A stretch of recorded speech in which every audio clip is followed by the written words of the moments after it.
Hi friends, তোমরা কেমন আছো? নিশ্চয়ই ভালো আছো। আজ কৌশিকী অমাবস্যা, মানে মা কালী পুজোর সব থেকে বড় অমাবস্যা। এটা মিষ্টির দ্বিতীয় ব্লগ। আজ আমাদের বাড়িতে বড় করে কালী পুজো, বাৎসরিক কালী পুজো হয়। কালী পুজো শুরু হয়ে গেছে, বামন ঠাকুর এখন আলপনা দিচ্ছে। পুজো হবে কিছুক্ষণ পরে। এইদিকে সব রেডি হয়ে গেছে।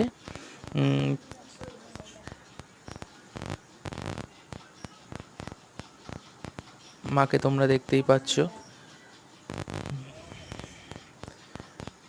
এই হচ্ছে আমাদের বামন ঠাকুর, আলপনা দিচ্ছে। তোমরা দেখো আমাদের বাড়িতে কত কালী মা আছে, বজরংবলী, শিব গৌরী আছে।